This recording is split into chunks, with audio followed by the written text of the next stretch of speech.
So welcome to our March installment of Tree Talks. This is our monthly webinar series we've had going since last summer to educate the community on anything and everything related to trees.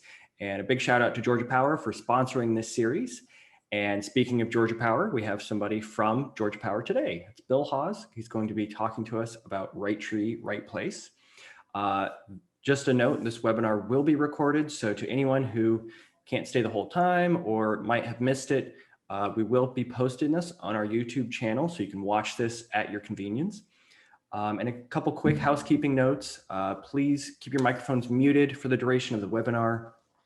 We will have time for questions at the end, or you can drop your questions in the chat box. I'll monitor that and I can read them out to Bill.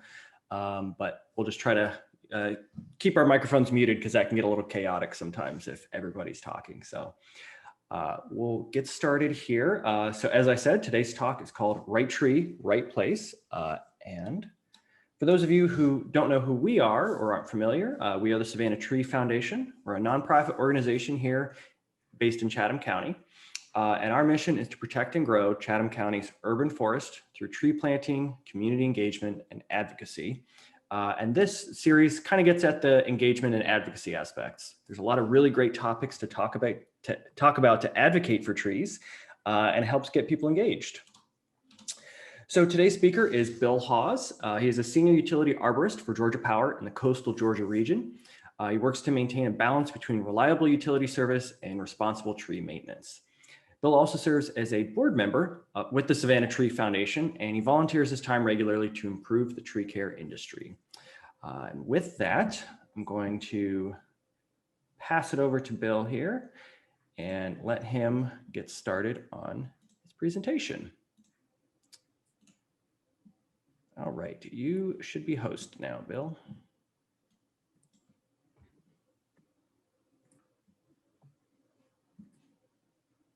All right, have you got me? Looks great.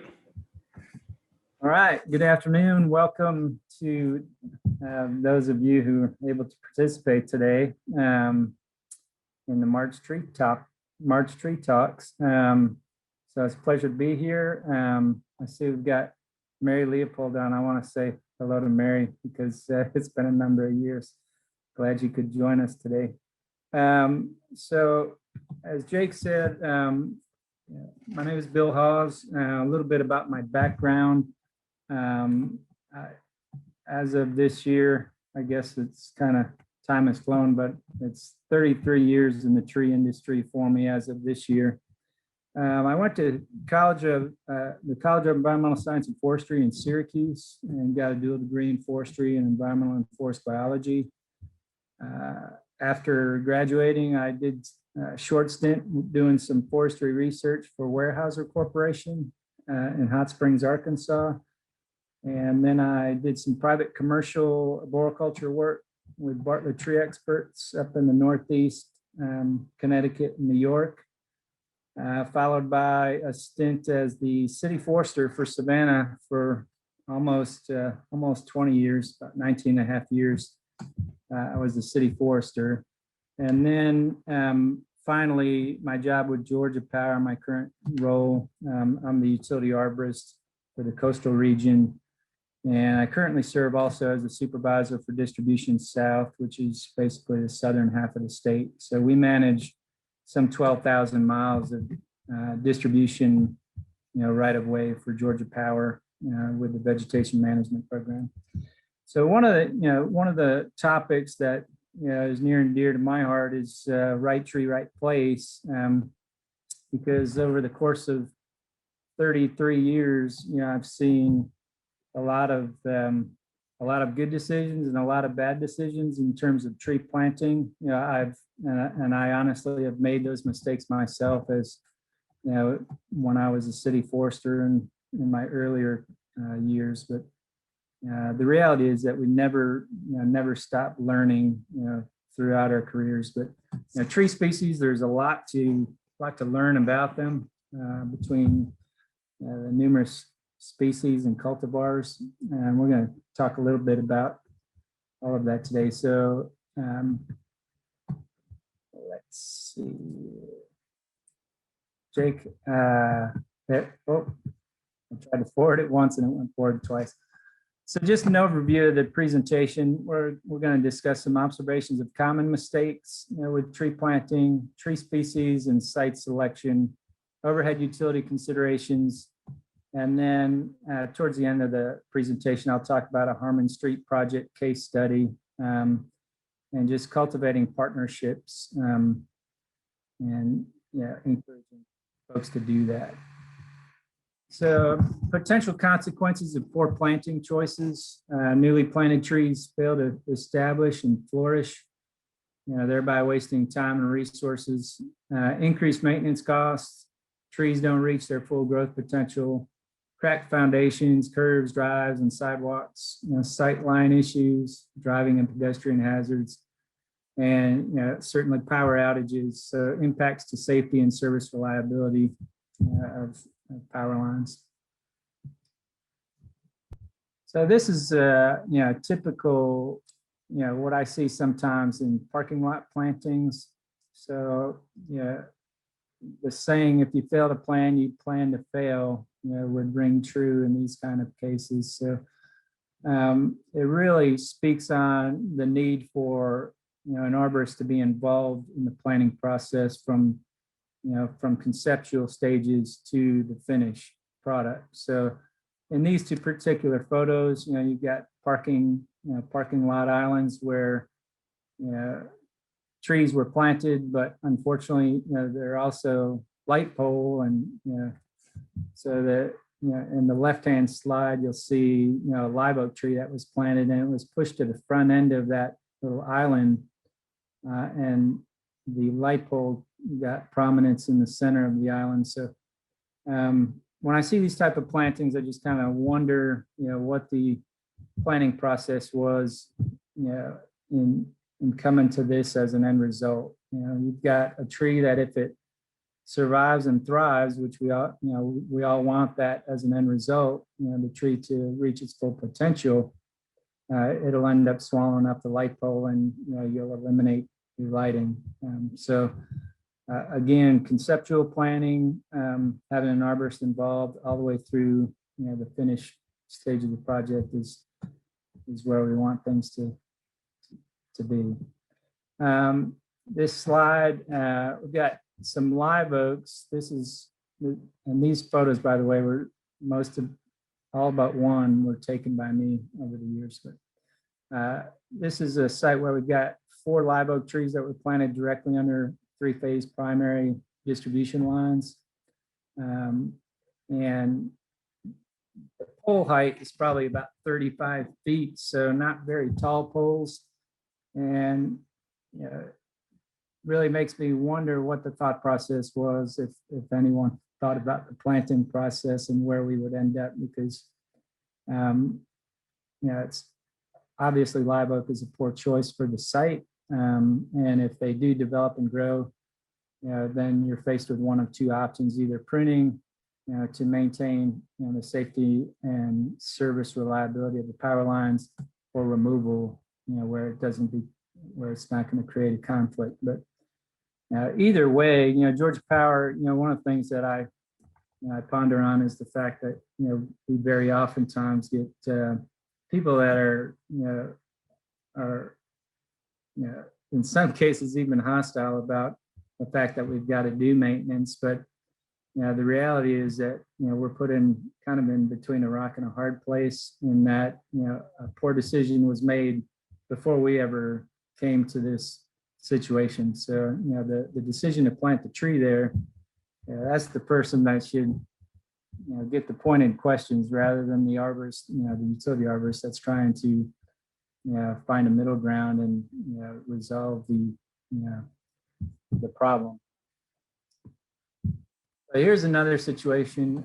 It's a young live oak planted not only directly below the 3-phase lines, but also directly adjacent within 6 feet of a pole and a 3-pot transformer bank. So, if you look at the lines, the very top lines, are the energized lines. So and there's 3 lines. So that's what I refer to as a 3-line three-phase primary distribution line.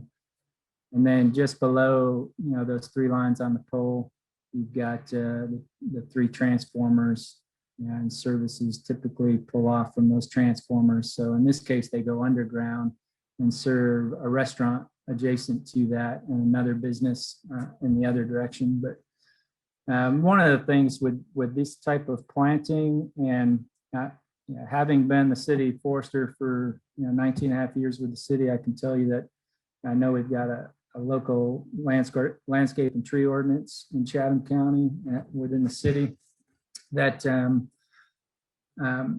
while I was there, and I'm not familiar with any updates now, but they had a system of tree quality points, for site development, which at the end of a development project, the developer is required to have a certain number of tree quality points per acre.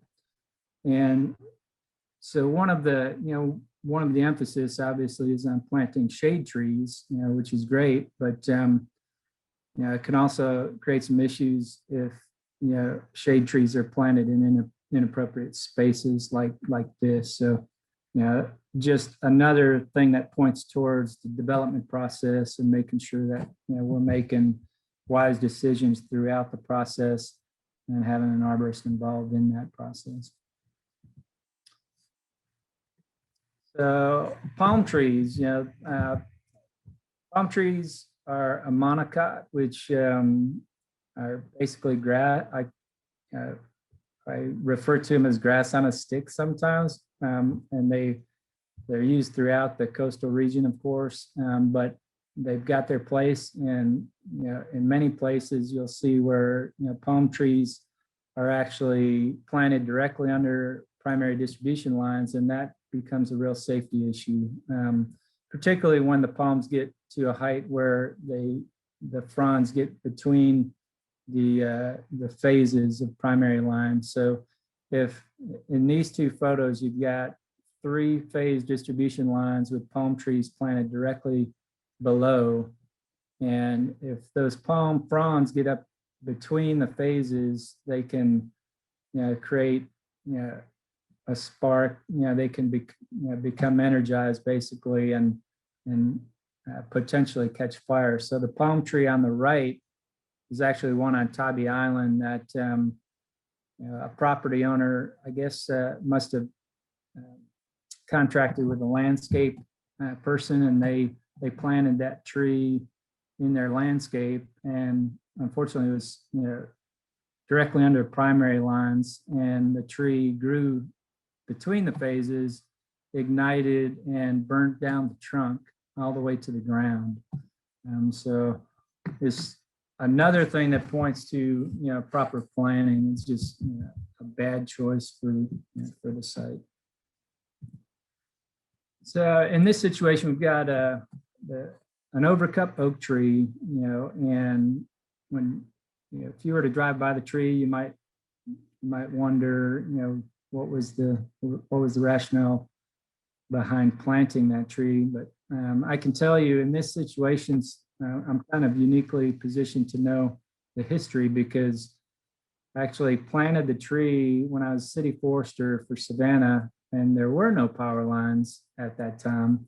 And then in subsequent years, power lines were installed over the tree, and thereby requiring the tree to be pruned back. So in this situation, probably some conversation, it would have been constructive to have some conversation between the municipality and the utility as far as the new construction of the power lines. And maybe this oak tree could have been removed and replaced with something more site appropriate, because at this point it's got to be pruned back every 3 years in order to maintain safe and reliable power. Here's a few photos, just an illustration of what can happen if the trees become energized. Oftentimes, I think people aren't fully aware of the safety implications of trees and conductors unless they see fireworks, and that's what happened here. So you've got vegetation in both cases that created contact that resulted in an energized path to the ground, and some fireworks to go along with it. So definitely in both these cases, you've got wrong trees in the wrong places, where they got into conductors and caused outages. So from a utility arborist standpoint, what we focus on is safety and service reliability, and also providing those to our customers at a reasonable cost. So everything that we do is focused on those things. So we'll kind of shift gears here. This is a planting guide, which Georgia Power has some brochures that we offer to customers and just the general public in order to be aware of proper planting zones. So if you look on the right hand side of this shot where you've got the pole line, this kind of represents an ideal right of way. So and that is to say, it's obviously there's a lot of situations out there which are not ideal, but this represents an ideal right of way. So you've got a pole line, the tree pruning zone up top there, which either side of the pole line, we typically have a 15-foot easement, with utilities. So Georgia Power distribution lines would typically 15 feet either side of that center pole line would be clear of vegetation. And then beyond that 15 feet, we call it a low zone. So, planting trees or shrubs that would approach a height of 25 feet or less. Anything beyond that would get into that zone up top, that tree pruning zone, which, so any taller growing species would require pruning if they were planted within that zone. And then you go outward from there and see the medium zone. That's where medium sized tree species would be most appropriate. And then, farther out yet, the tall zone. So at that point, you're some 85 feet from the conductors. But the tall zone with the large maturing tree species, would be most appropriate there. Choosing the best planting location, just some of the questions to ask before selecting the tree. Why are you planting the tree? Do you want shade, screening, spring flowers, fall color, or simply something green? What will be the size of the tree at maturity? Will the tree form an upright, round, or spreading crown? Will the tree bearing undesirable fruit or flowers? Will the tree survive in the local climate and soil? Is the tree strong enough to bear loads of ice or wind or breakage? In our area, obviously hurricanes are a major threat. So, that's a big consideration with tree species in the coastal region is, trees that are resistant to breakage. Is the tree relatively resistant to insects and disease? So that's something, to bear in mind. We've got some type of tree species that are particularly susceptible to problems in this area. So you need to be mindful of that. Will the size of the tree complement your home's architecture? What effect could the tree have on utilities, both above and below ground? And could the tree be an inconsiderate choice? So if you're planting a tree on the, say a border between properties between you and your neighbor, if a tree has some kind of fruiting that, that may be, a nuisance to your neighbor, that would be a consideration. So planting zones, we talked before about, the different zones, and we've got Georgia Power, just a general list of recommended, plantings adjacent to power lines. And this information either be found through Georgia Power's website, or we certainly have, brochures that can be made available through the Savannah Tree Foundation. So if anyone has a need, they can request them through the foundation. I can make a supply available. And they're just kind of general species recommendations.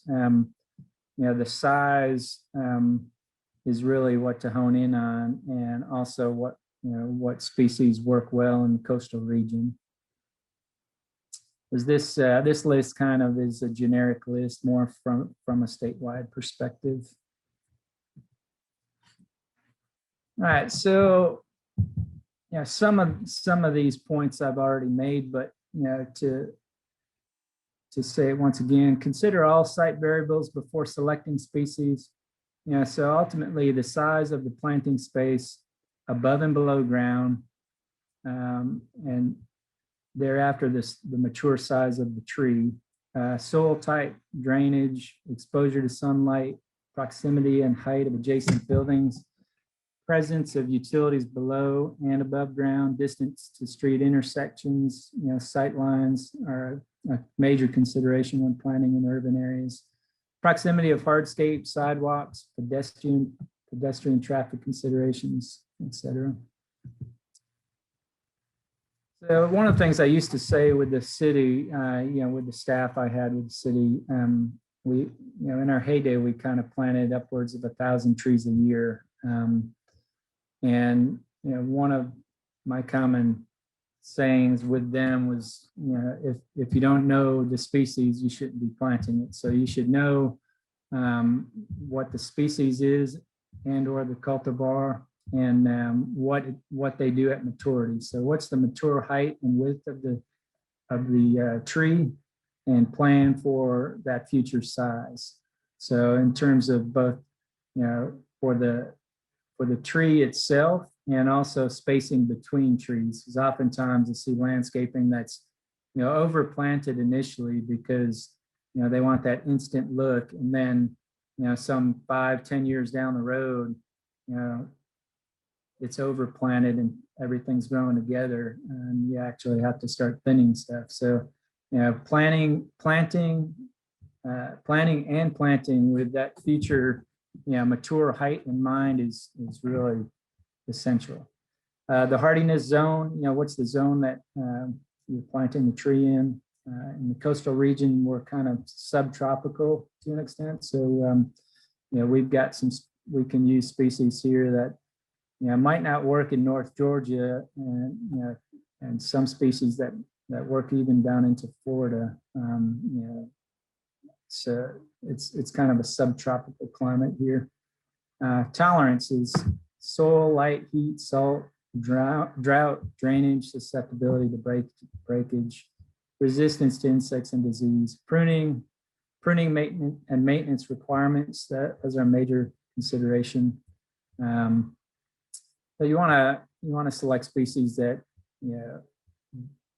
that don't need as much maintenance, ideally. Like from a municipal standpoint, I can tell you when I was with the city, I tried to select species that had strong growth habits, strong central leader for the most part, and minimal pruning requirements, because we were challenged as a staff to maintain all the trees in the city, and that was a significant challenge. So any tree species selection we could make to that end to reduce future maintenance was certainly beneficial. And then seasonal color interest, that's one of the things I particularly focused on, and being from the Northeast originally, I really enjoy fall color. So what's interesting is you've got a lot of live oak in town, and live oak canopy with that dark green background. You put color in front of it, it can really pop. So whether that's spring color or fall color, but seasonal color interest is always exciting to plant for.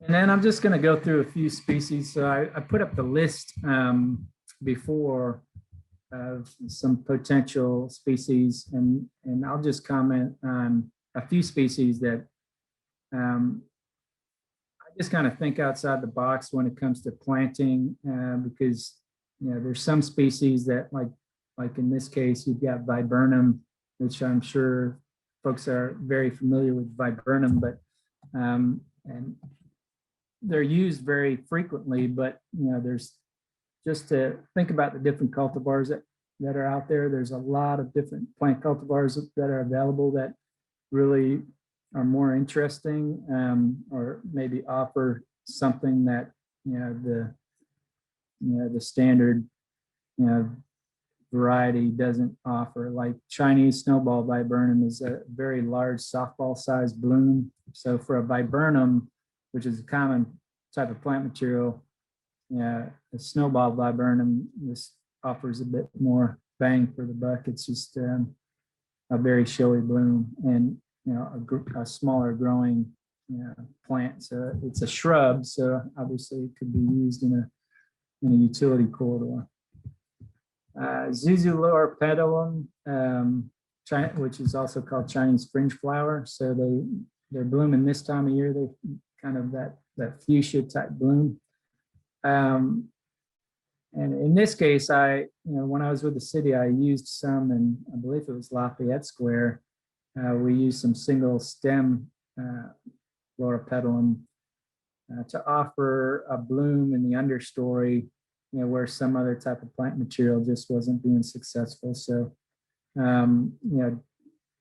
we definitely used some dogwood, but in this case, the Loropetalum were a bit more problem-free. So, and the standard form offered a tree form shrub, which was interesting. So some folks might have looked at that tree and wondered exactly what it was, what type of tree. Well, really not a tree, it's a shrub. So the tree form just throws people off. But it was a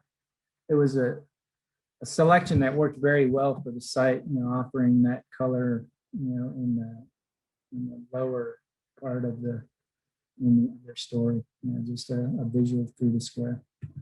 And Chinese fringe tree. So there's two. There's the native fringe tree, and then I just threw in Chinese fringe tree. It's one of the ones that I've kind of been partial to over the years, just because unlike the native fringe tree that you'll have the bloom before the leaf push. The Chinese fringe tree, the leaves push, and then you get the bloom after. So you kind of have this cascading white lacy bloom, with the glossy green leaf, foliage, behind it that really makes it pop. So, and this is a tree that could be used in a utility corridor, and obviously very showy. So, could potentially be a good choice.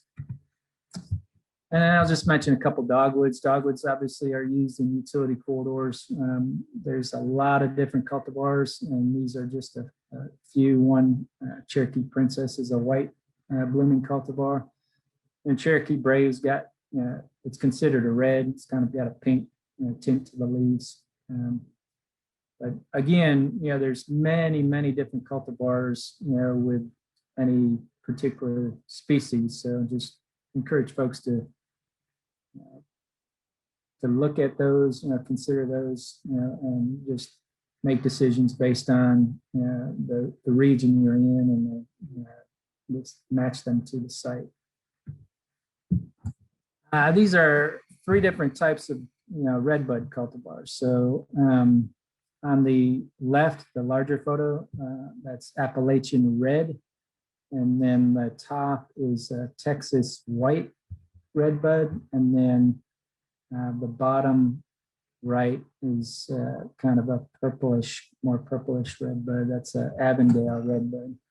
So just an illustration of different colors that you can get, just based on cultivars, and all redbuds, which again, that's a species that are used in utility corridors. But just give you an idea of the different cultivars and different a variety of different colors, and characteristics that you can have, just by making different considerations with your plantings.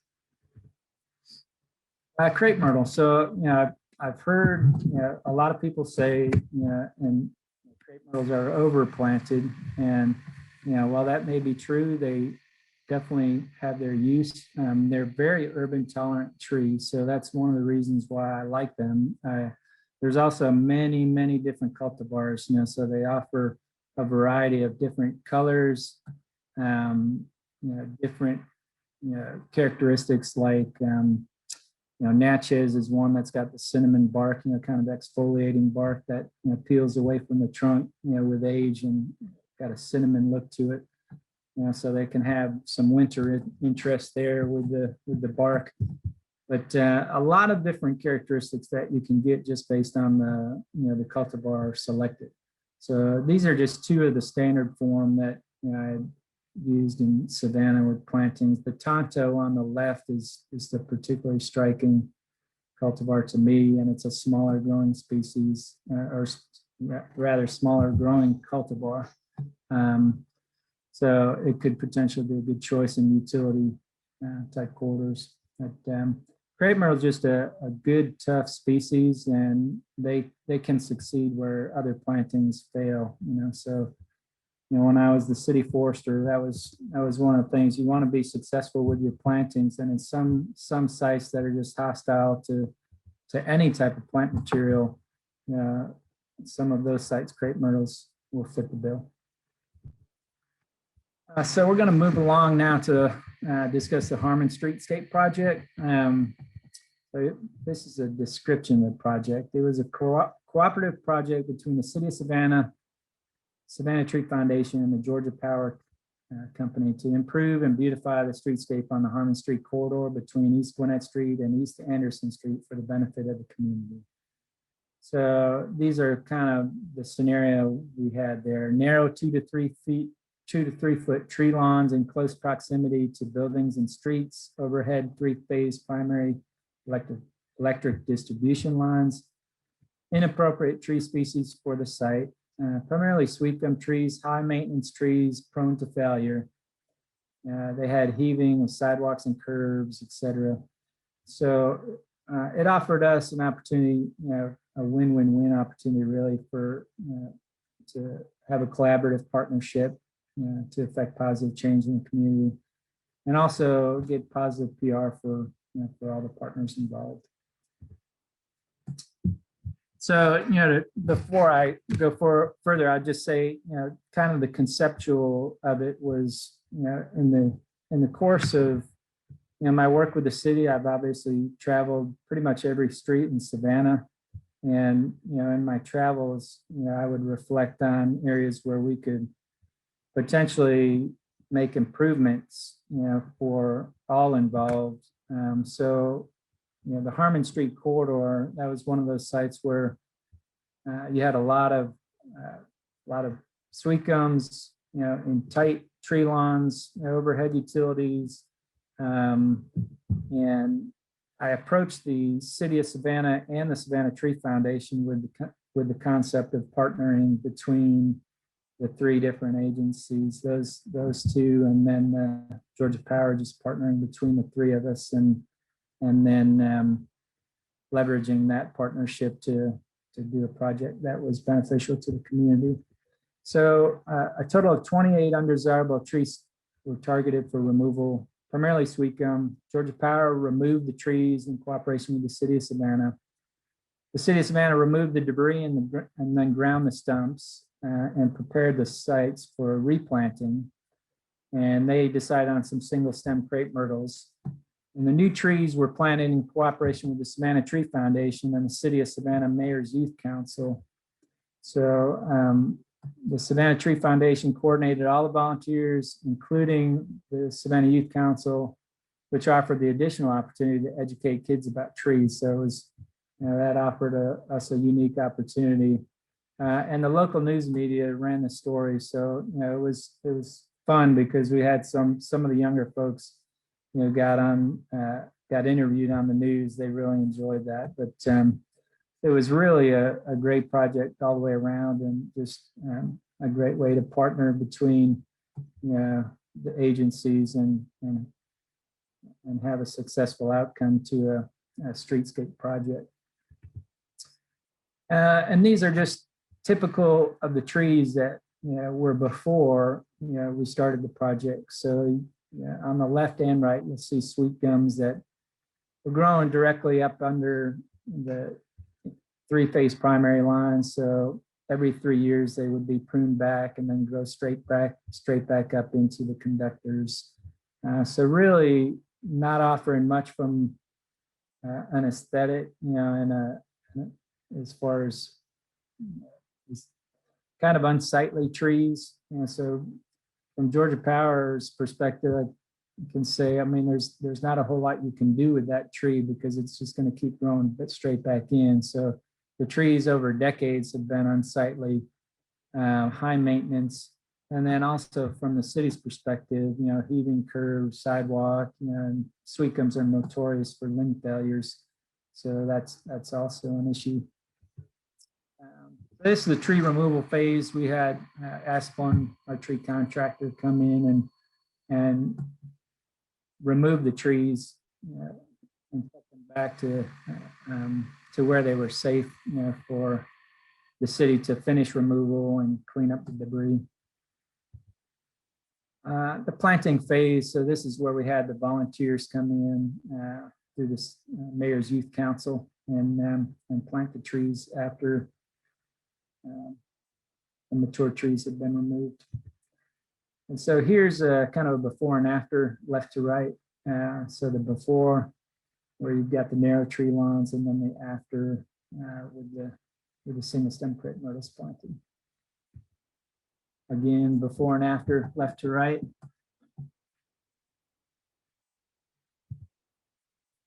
Another shot.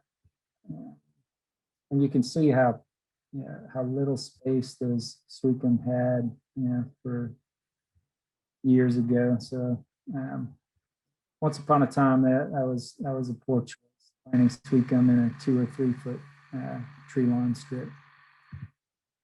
And then I think that's one more shot of the before and after.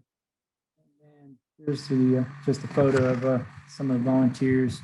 So the Harmon Street project was a successful collaborative multi-agency right tree, right place project because all involved could see the forest for the trees and recognize the long range benefits to the community. So our project takeaway message was we all share common ground, communicate and work together to find it. We can discover opportunities for education, collaboration, and partnerships that benefit all involved in the communities we serve. So a little bit of information about Georgia Power and the arborist territories. So I'm the arborist for a coastal region. On the left hand, you'll see kind of a yellow that includes Chatham County. That's my region. We've got 13 different distribution utility arborists across the state of Georgia. Each one of them covers an area, so 13 regions.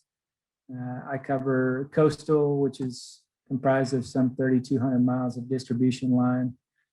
And as I said before, I also am currently supervising distribution south, which includes the region directly below, which is kind of a light green, and then the darker green central region, and then the gray area, which is the southern down Valdosta way. So that area represents some 12,000 miles of distribution line. So that's the distribution arborist territory. And then on the right, you've got transmission arborist territories. That's the high lines, basically the taller structures, and the high lines that transmit the power long distance, through the tall lines. So that's basically 6 different regions across the state. So those arborists cover some pretty large areas, do a lot of traveling, but so they keep us all stretched out. But I would just encourage anyone that hears this message to get to know who their utility arborist is for their region. And the bottom line for us is that we want to have good relationships with our customers and our partners in our regions. So I just encourage communication lines to stay open and have active and constructive dialogue to plant the right trees in the right place, and where those trees are not in the right place, have some constructive dialogue of what can be done. In some cases, it might be, trees were, poor choices were made years ago, and maybe the best choice is to remove them and replant with something more site appropriate. Maybe that's not an option. Perhaps pruning, periodically is the only alternative. But just to have constructive dialogue, in that regard, because at the end of the day, we want to have good relations with our customers and our partners. So again, find common ground to make that happen. So that's all I've got for today. Thanks for listening, and I'll take any questions that you may have. All right, wonderful. Thank you so much, Bill. We appreciate that fantastic presentation. It's one of the most common questions we get is what to do with trees around power lines. So I really appreciate you explaining some of the thought behind, how to manage that and how to, try to fix, mistakes sometimes, because they do happen. And as we said, we do have time for questions. So if you'd like to maybe put a question in the chat box, you can send that out either to Bill or just to everyone, so that we can answer your questions.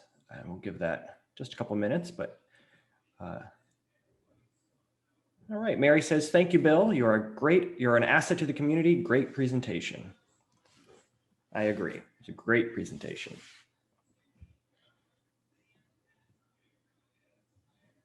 And thank you everyone for attending. As I mentioned in the beginning, some of you weren't here yet. This webinar is recorded, so we will put this on our YouTube. If you missed the beginning or somebody that wasn't able to make it, we will have that posted later this week, and we will send out that link. Mary asks, how late in the year can we plant trees in Savannah? Can you hear me all right, Jake? Yep, you sound good. All right, so planting is, time frame is a good question. So I can tell you what I would consider the ideal type of planting time. So I typically, would try to plant between, say, November and March as a time frame. That was when we were running the city's forestry program. That was the time frame. Of course, we had a lot of trees to plant, but that was the ideal time frame for us. That being said, you can plant any time of year, but it's all about maintenance. So you can plant in the summer months, even the hot months, but it's going to be about the aftercare. So you just have to be prepared to put in more time on maintenance if you plant at those times. So I do recall a few projects over the years, even planting some big trees with the city where we were not given the ideal time frame to do so. So, and one project in particular, you may recall the new square downtown and the big live oaks that were moved from over near the Truman Parkway. And those trees were actually moved in the middle of the summer, and that was just based on the timing of how the project unfolded. And being the city forester at the time, I had no say whatsoever in when that timing happened. But they moved the trees in the summer, and then at that point, I was told, okay, now you got to maintain them to keep them alive. So we scrambled, because I didn't want to be, the city forester who had these trees that were moved, at a large expense to the city. I think it was upwards of $20,000 a tree. And I certainly didn't want them dying on my watch. So we had a pretty intensive aftercare maintenance, where they watered and, monitored the trees a couple times a week. But that's what it's all about, Mary. So you can plant any time of year, but if it's not the ideal time, you're just going to have to spend more time in maintenance. Ideally, this area again is between, say, November and March, the cooler weather. So you'll give you plant the trees and you'll give your your new tree a chance to establish some, rooting into the new site, and so they push out in the spring and do well. Great. And Bill, if folks have additional questions, is there a way that they can reach you? Do you have a contact information you'd be willing to share with folks? Sure. My email is wjhaws at southernco.com. So I'll type it. Okay. I'll type it in the chat as well. Okay. You got it? Yep. So yeah, we just had somebody ask, they had multiple questions for you and they didn't want to take up too much time, it seems. Okay. All right. No problem. Sure thing. And Laura did also ask what's causing the sugar berries today. And I think this is one that's really interesting and worth mentioning to other folks. Bill, I don't know if you've kept up with this topic, or I'm also happy to answer, whatever you prefer. Yeah, I'm familiar with it, but if you want to go ahead and respond, I'm not, I know UGA and Georgia Forestry have been researching that decline, but I can't say that I have gotten the latest information on whether they've had any updates on it of late. So if you want to, the last that we've heard is, they're still working on the research to figure out exactly what the cause is. There's no definitive answer yet, but they do believe it's a bacterial infection. Trees can get a whole range of infections ranging from fungal to bacterial to insect infestations. And they believe the sugarberry issue is bacterial, which is pretty difficult to treat. And a lot of the issue that they're running into is it's pretty well established in the tree once you start seeing the symptoms. So it's been very difficult to treat, to even identify the cause, but there are quite a few sugarberries that have been affected in our area. Eugen asks, are cities starting to move away from monoculture on particular streets? all right. Well, I can answer from my past perspective from my job with the city. Now I can't respond in reference to what the city's doing right now because I'm no longer part of their program. But when I was over the city's program, at our peak, we were planting 1,000 trees a year roughly. We try to keep very good species diversity. In some cases, you might have had a particular tree species or cultivar used, in a block. If you wanted to get a particular, finish look for the streetscape. However, along the streets, in general, there was a lot of diversity. So the city does have a master tree plan, and I'm not sure, how that's evolved over the years. But it's got it includes a lot of species diversity. From an urban forester standpoint, you can have too much of a good thing, right? So back in the early 1900s, late 1800s to about 1920, we had a lot of the historical live oaks we see downtown. Those, that core infrastructure of live oaks was planted in that area. So if you drive about town and reflect like I do on the fact that if we had a problem such as Jake just spoke on that it impacted live oaks, what an impact that would have on our community. Because a lot of those canopied roadways are predominantly live oak. So hopefully that never happens. But going forward, that's the importance of planting, diversity, that you don't have, any one particular insect or disease problem, seriously impact your urban forest. You want multi-age urban forest where you in perpetuity, you have a good canopy, and then also species diversity, so no particular insect or disease affects you. Again, I can't speak on the current administration as I'm not part of it, but that was my approach, when I was the city forester. Fantastic answer. Thank you, Bill. All right. It doesn't look like we have any other questions right now, but as we said a moment ago, we did put Bill's email in the chat box, so feel free to write that down. And if you have think of any questions later, reach out to Bill or us at the Tree Foundation. Our website is really easy. It's just savannahtree.org. And once again, this webinar has been recorded, so we'll post it later this week. If you missed anything or if you want to share it, please do. We love getting this information out to as many people as possible. So thank you again, Bill. We really appreciate the presentation. And thank you all to everyone who attended. And stay tuned for next month's webinar. We're going to keep doing this every month on the second Tuesdays, and we should have some good speakers. So thanks again, Bill. All right, thank you now. All right, take care, everyone.